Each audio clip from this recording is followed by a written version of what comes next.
Hallo und herzlich willkommen zurück zu einem neuen Flive-PC-Flive-Online-Video vom Server Dryad. Und ich war hier online und habe euch ja meine Chars gezeigt und so weiter und habe dann einfach mal entdeckt, dass ich hier noch einige S-Product habe ungebunden. Und da ich ja momentan, wenn ich spiele, eigentlich auf Yggdrasil spiele und ja, was will ich mit S-Products? S-Products sind mittlerweile eigentlich ziemlich irrelevant geworden in dem Game. Also wenn, dann braucht man Super S-Product oder Baruna-Upgrade-Gegenstände. S-Products sind ziemlich uninteressant geworden. Und von dem her dachte ich mir, hey, warum upgraden wir nicht das Element auf meiner Ancient Axe, beziehungsweise aussehen tut sie wie eine Behemoth Axe, weil es sieht zwar ziemlich cool aus, wie es ist, aber es könnte noch cooler aussehen. Das einzige Problem ist, ich glaube, die Leuchteffekte waren immer 11, 13, 17 und 20. Also die Key Points oder 15 vielleicht auch noch, 11, 13, 15, 17, 20. Das sind so diese Punkte, wo sich das Aussehen noch tatsächlich verändert. 20 werden wir es safe nicht schaffen. Ich habe ehrlich gesagt auch keine Ahnung, was die Wahrscheinlichkeiten sind. Aber ich würde einfach sagen, wir haben 58 S-Products, wir können es mal probieren. Also plus 13 würde ich sagen, sollte auf jeden Fall drin sein. Und, hier muss man es ja mit Shift machen, ne? Genau. Und ja, ich würde es einfach mal sagen, let's freaking go. Oh, da haben wir die Upgrade-Geschwindigkeit verbessert. Oh mein Gott, no way. Was? No way. Jetzt bräuchte man halt das Pity-System von Flive Universe, weil dann wird es jetzt 1000%ig klappen. Boah, Alter, das ist ja mal ein absoluter Fehlschlag. Ich erinnere mich irgendwie, dass sowas Ähnliches schon mal passiert ist. Könnte sogar sein, dass es auch mit der Waffe war. Alter, nicht dein Ernst. Was ist die Wahrscheinlichkeit? Muss ich echt nachschauen, was die Wahrscheinlichkeit ist? Ich hätte jetzt gesagt 5% oder so, aber das ist anscheinend komplett falsch. What? Oh mein Gott. Also plus... Was? Was? Das waren die Hälfte unserer S-Products. Da wird noch kein einziges Upgrade geschafft. Was? Hallo? Junge. Einmal Success? What? Wir haben nur noch 18 Stück? No way. Wir haben nur noch 18 Stück. Was geht ab? Oh mein Gott, ich schaue definitiv jetzt gleich die Wahrscheinlichkeit nach. Yo. Oh mein Gott, ja, plus 13 gerade noch geschafft. Alter. Und hat sich's verändert? Ich kann es ehrlich gesagt nicht mehr sagen. Ich glaube nicht wirklich, ne? Ein kleines bisschen vielleicht, ich kann es echt nicht mehr sagen. Boah, also wäre gut, wir haben das geschafft, was ich wollte. Minimum plus 13, aber Alter, das war jetzt echt Witz. What the hell? Ja, und dann sind wir hier im Mars Dungeon, bisschen Gameplay. Ich habe auch noch ein anderes Thema, außer jetzt nur dieses kurze Upgrade-Ding. Ich habe jetzt aber noch die Wahrscheinlichkeiten aufgemacht und mir war klar, dass Element-Upgrade sehr schwierig ist, aber so schwierig, vor allem schon ab plus 11, wie gesagt, wusste ich echt nicht mehr, aber es ist echt ab plus 11. Also auf plus 10 hat man eine 2% Wahrscheinlichkeit, dann 1,9, 1,8, 1,7, 1,6, 1,5, 1,4, 1,3, 1,2, 1,1 und auf 20 dann 1%. Also sinkt mit jedem Upgrade um 0,1 ab plus 10 basically. Und also wie gesagt, auf plus 10 2%, auf plus 20 1% und dazwischen quasi immer 0,1 mehr oder weniger, je nachdem aus welcher Richtung man sich anguckt. Und ja, damn, okay, das heißt, wir hatten actually sogar fast Glück eigentlich, ja. Also, naja, eigentlich nicht. Ich würde sagen, es war ziemlich genau das, was man hätte erwarten können. Also, es war genau das, was man erwarten hätte können. Also hatte ich ein gutes Bauchgefühl, weil ich habe es vorher echt nicht nachgeschaut. Aber damn, es hat sich echt nicht gut angefühlt. Direkt mal, was waren das, 30 Face hintereinander. Das fühlt sich definitiv nicht gut an, wenn da einfach freaking plus 11 steht. Aber ist ja egal. War jetzt ja eh nur just for the Lloyds. Und das, was nicht aufs, wie gesagt, 15, 17, 20 schaffen, da wo man wirklich nochmal einen Unterschied gesehen hätte mit den schwarzen Blitzen oder Flammen oder wie auch immer man es nennen will, die ja irgendwann kommen, das war ja klar. Genau. Aber ja, wir sind mal wieder zurück im Mars Dungeon, mal wieder zurück auf dem Blade. Wie gesagt, das war der letzte Char, den ich aktiv gespielt hatte. Also das ist so mein letzter aktiver Main gewesen. Und für die Flive Universe Spieler unter euch vielleicht zur Erklärung, warum sieht das so kacke aus? Weil mein Equipment sah ja vielleicht für den einen oder anderen beeindruckend aus oder vielleicht auch nicht, keine Ahnung. Aber warum das hier so aussieht, das würde ich keinen Damage machen, liegt einfach daran, dass die Monster basically maximale Blockrate besitzen. Das heißt, nahezu jeder Schlag wird geblockt. Und außerdem haben sie über 1 Million HP, 1.080.000 müssten das sein. Und das heißt, 100.000 geblockt ist schon insane. Das heißt, mein eigentlicher Damage liegt irgendwo rund bei einer halben Million Damage. Das hat, glaube ich, vorhin schon 500k Crit gesehen. Können wir ein bisschen drauf achten. Also ich mache quasi geblockt 160, da war gerade 354.000. Das war wahrscheinlich noch ein schwacher Hit. Da war es gerade 1 Million, aber 1 Million ist immer One-Shot. Also ich habe eine One-Shot-Rune auf der Waffe. Das heißt, ich habe immer die Chance, dass ich das Monster töte, theoretisch mit einem Schlag. Na gut, das ist jetzt das falsche Mob. Die Angry Knife-Ins, die wollen wir nicht. Ja, auf jeden Fall ist er nicht so wichtig. Achso, jetzt laufen auch ein paar Self-Buffs aus hier. Ich habe jetzt auch mein M nicht hinter mir. Das ist auch so crazy. Der Typ hat 140.000 HP umgebufft. Ah ne, er ist sogar gebufft, ne, meint. Aber er hat auf jeden Fall 140.000 HP. Und das Krasse ist einfach, die Viecher machen dem 30k Damage. Und wenn ich kurz nicht aufpasse, stirbt er einfach. 3 Sekunden nicht hingeschaut und er ist einfach tot. Insane. Also du hast einfach 140.000 HP. Fühlst dich, als wärst du eigentlich ein Tank. Aber nope. Keine Schnitte. Er tötet dich einfach. Das Monster tötet dich einfach. Crazy. Naja, aber auf jeden Fall, wie gesagt, ich hatte noch ein Thema für dieses Video neben dem Upgraden. Und zwar ging es mir um, ja, Fly-PC so ein bisschen die Frage, was hätte sein können oder besser gesagt, wie wäre es weitergegangen, wenn, ja, Fly Universe nicht rausgekommen wäre. Und, oder halt, das war mein Lieblingsthema kurz bevor Fly Universe rauskam, so in der Transferphase, wo so langsam Fly Universe in die, also wo langsam klar war, okay, das Spiel kommt jetzt wirklich bald. Also muss ja auch dazu sagen, wer es nicht miterlebt hat, die Zeit vor Fly Universe war ganz schön ätzend, weil es alles so ungewiss war. Also erst wurde der ewig lange Publisher Websyn abgesägt und plötzlich hast du einen neuen Publisher. Nach auch wieder fast, naja, nicht ganz 10 Jahre, aber nach Ewigkeiten einfach. Jeder kannte Websyn, jeder wusste Websyn und es war ja auch mehr oder weniger, Websyn war ja weiterhin G-Potato. Es war die gleiche Website und so, gleiches Website-Design, die Foren waren mehr oder weniger die gleichen. Es wurde ja alles von G-Potato übernommen. Das heißt, Websyn war zwar auch ein neuer Publisher, aber nicht richtig, weil effektiv hat sich eigentlich fast nur der Name geändert und sonst ist eigentlich das meiste gleich geblieben und so weiter. Also da hat sich jetzt nicht so viel getan. Auch Einlog-System und so, da hat sich so gut wie nichts verändert im Endeffekt. Erst bei Play-to-Bit kamen wirklich etliche Änderungen und so Accounts, Informationen, man musste Sachen transferieren, ganz neue Webseite, ganz neuer Einlog-Prozess und so weiter. Also da hat sich wirklich effektiv einiges leider geändert. Und deswegen war das schon mal blöd. Kurz darauf kam mehr oder weniger die Ankündigung, yo, Fly Universe, beziehungsweise damals noch Project M, geht jetzt in Entwicklung, kommt wirklich, also es wird wirklich ein offizielles Fly-Game. Auch das war zu dem Zeitpunkt nicht wirklich klar, ob das wirklich kommt und wenn, ob es official wird und was auch immer. Dann kamen die ersten Betas und so. Und genau dann in dieser Phase kam eben auch dieser Server, also noch ein bisschen davor muss man dazu sagen, also noch vor den Project M-Ankündigungen, Fly Universe Official-Ankündigungen, kam der neue Server hier. Dann kam, wie gesagt, neuer Server noch dazu, neues Spiel noch dazu. Das heißt, wir hatten einen neuen Server, neuen Publisher und ein neues Spiel am Horizont. Also eine extrem schlechte Phase eigentlich für Fly-Spieler, weil man keine Ahnung hat, was man tun soll. Soll man jetzt einfach weiterspielen? Wartet man lieber auf das Neue? Was ist überhaupt mit diesem neuen Publisher? Und so weiter. Das war irgendwie eine komische Zeit. Und da haben auch viele Leute gequittet. Lustigerweise haben auch viele Leute wieder Interesse gefunden, logischerweise an Fly. Das war so ein bisschen, manche Leute hatten gar keinen Bock mehr drauf, manche Leute hatten übelst Bock drauf, je nachdem. Und genau in dieser Zwischenphase, wo ich auch die erste Beta dann gleich schon gespielt hatte, hat man sich halt so allmählich Gedanken gemacht, so wieso das eigentlich alles so ist, wie es ist und wie man es hätte vielleicht anders machen können. Und mein Lieblingsthema, wie gesagt, kommt jetzt, nämlich war damals immer, warum hat sich eigentlich keiner jemals die Mühe gemacht? Weil ich kenne immer diesen Satz, oder es wird einem immer so gesagt, ich habe kein technisches Verständnis dafür, ich kenne den Code nicht und selbst wenn ich ihn kennen würde oder einsehen könnte, würde ich ihn nicht verstehen, weil mir einfach das technische Verständnis eines Entwicklers fehlt, eines Softwareentwicklers. Aber auf jeden Fall wurde mir immer gesagt, so ja, das ist halt einfach so ein riesiger Flickenteppich, so dieser Spaghetti-Code und so. Und da denke ich mir halt aber so, kann bestimmt sein. Also ich meine, es ist bestimmt so. Ich meine, so viele Leute haben das schon gesagt, das ist bestimmt mehr als nur Hörensagen oder so ein Ding, was man einfach mal weiter pflichtet oder whatever. Aber ich denke mir halt immer so, als ob man das nicht fixen kann. Also als ob jemand oder ein Team, also eine Person wäre wahrscheinlich auch wieder utopisch gedacht, aber als ob nicht ein Team von Leuten sich wirklich hinsetzen könnte und das Spiel, die Fehler unter den Code wirklich zu fixen. Also ich kann mir einfach nicht vorstellen, dass das nicht möglich ist.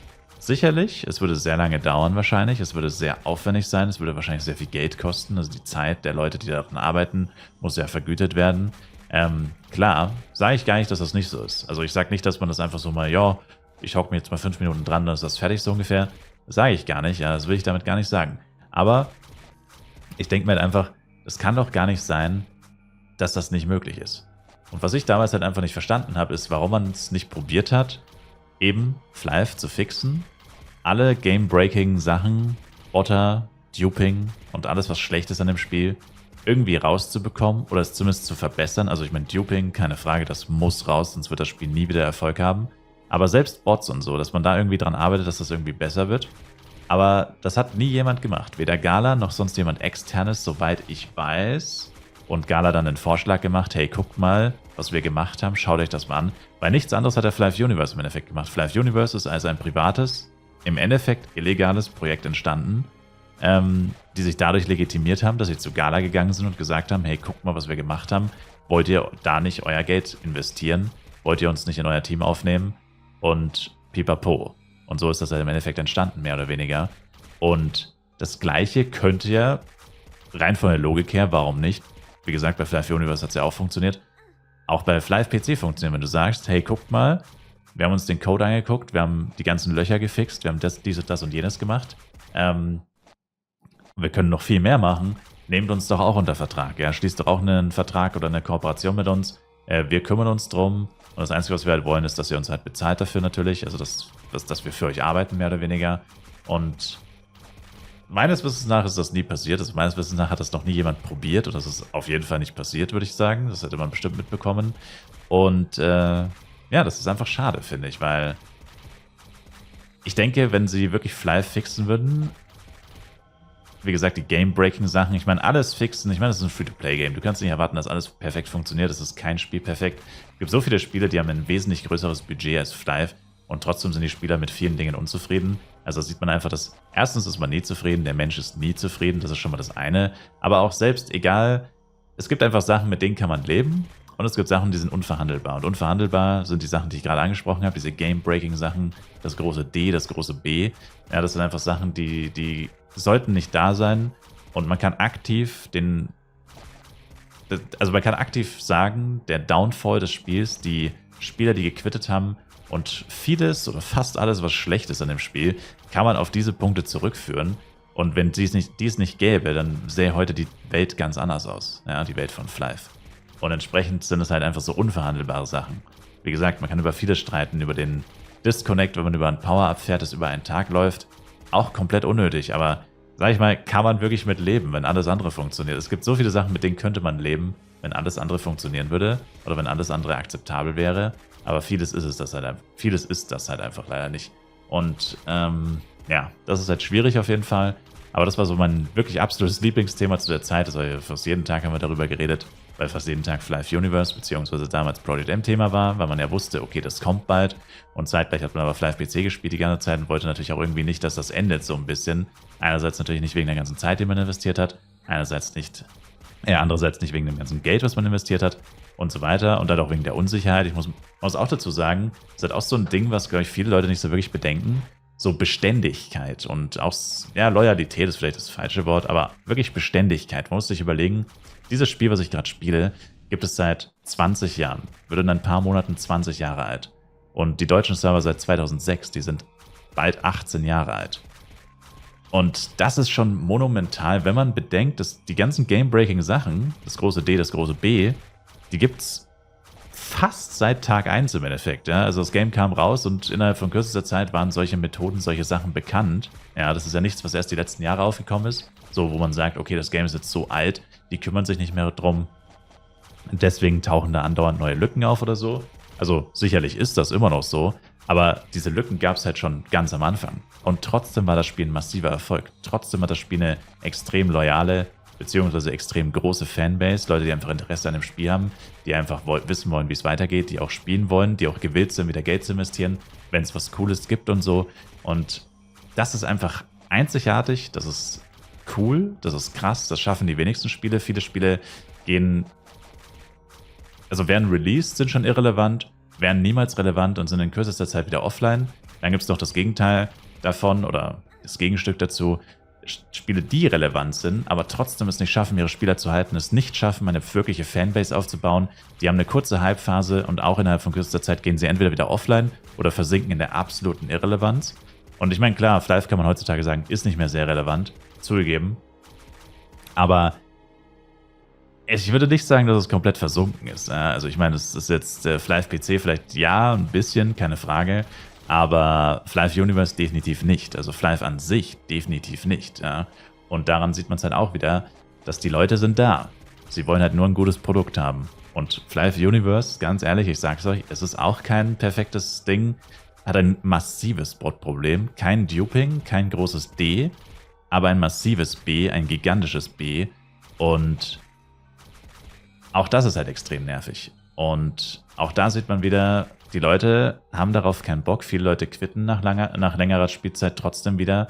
Also selbst die Leute, die das Game anfänglich hookt, spielen eine lange Zeit, sind dann aber trotzdem früher oder später wieder raus, weil sie halt einfach sehen, ja, okay, es ist besser vielleicht in vielen Aspekten als Flive PC damals, aber es ist immer noch nicht alles perfekt. Es tut immer noch weh, wenn man sieht, wie Leute einfach durch illegale Sachen ihr ganzes Geld machen und dafür nicht bestraft werden und so. Oder es ist halt einfach tagtäglich passiert und so weiter. Und ja, das ist einfach irgendwie auch ein bisschen blöd. Aber zurück zum anfänglichen Punkt. Ist halt einfach die Frage, hätte es nicht anders werden können? Also ich bin der Meinung, ja. Ich bin der Meinung, wenn sich da wirklich ein Team auch wieder von so 2, 3 Leuten dran gehockt hätte und probiert hätte, Flive PC von Grund auf nochmal neu zu, nicht komplett neu zu coden, aber wirklich den Code in Ordnung zu bringen, zu fixen. Wie gesagt, ich denke mal, da hätte man schon viele Möglichkeiten. Absolut eine Mammutaufgabe, eine monumentale Aufgabe, für die man wahrscheinlich auch lange bräuchte, wahrscheinlich ein paar Jahre vielleicht sogar. Aber unmöglich sicherlich nicht. Und ich bin halt der Meinung, wenn du das schaffen würdest, wenn man das wirklich hinbekommen würde, dass die beiden großen, also wie gesagt D und B verkleinern, B entfernen ist unmöglich, aber D entfernen, das ist definitiv möglich, 1000%ig. Und ich bin mir ziemlich sicher, wenn das bekannt werden würde, sie haben das geschafft, dass sie jetzt gefixt haben, dann würden sie einen neuen Server releasen und dann würden sie vielleicht zusätzlich noch einen Oldschool-Server releasen. Ich bin mir ziemlich sicher, die Spielerzahl würde innerhalb von kürzester Zeit in die Zehntausenden wieder gehen, weltweit. Ob sie da bleiben würde, ganz andere Frage, will ich gar nicht sagen. Aber sie würde definitiv ins Extreme jumpen, also wirklich extrem hoch sein, einfach nur, weil die Leute Bock drauf haben. Die Leute sind da, die Leute warten im Endeffekt nur drauf. Nicht aktiv vielleicht, ja, aber wenn sie es mitbekommen würden, wären sie instant am Start und ich weiß das, weil es immer so war. Ich spiele das Spiel seit so langer Zeit täglich, ja, und bin so involviert einfach und ich weiß, dass es so ist. Man sieht es immer wieder. Der Trial-Server-Start, über den ich vorhin schon gesprochen habe, der war das perfekte Beispiel. Alle haben gesagt, das Spiel ist tot. Selbst damals gab es, glaube ich, schon Gerüchte über Flive Universe, da bin ich mir nicht mehr 100% sicher. Ich glaube, als der Server rauskam, war es auf jeden Fall noch nicht so wirklich da. Also da war es auf jeden Fall noch so, ja, das... Mal gucken, da war es auf jeden Fall noch nicht wirklich offiziell. Da war das noch ein bisschen kleiner, Project M Flive Universe. Aber selbst da, ne, haben alle Leute gesagt, ach, jetzt Publisher-Wechsel, alles kacke, Websyn ist nicht mehr da, Leute haben ihre Accounts verloren und so weiter und so fort. Neuer Server und boom, die Spielerzahlen brechen den Server, es sind tausende Leute online, es ist aktiv wie eh und je, es sind so viele Leute da am Start und haben Bock und sind einfach nur geil auf das Game. Und da sieht man einfach, selbst das kaputte Game, wenn sie einen neuen Server releasen, selbst das hookt die Leute zumindest nochmal für ein paar Monate. Und da muss man sich ja nur reinziehen, was passieren würde, wenn das Game gefixt wäre, in den, wie gesagt, game-breakenden Aspekten, in den Sachen, die, wie gesagt, für viele Leute ein Grund waren, aufzuhören.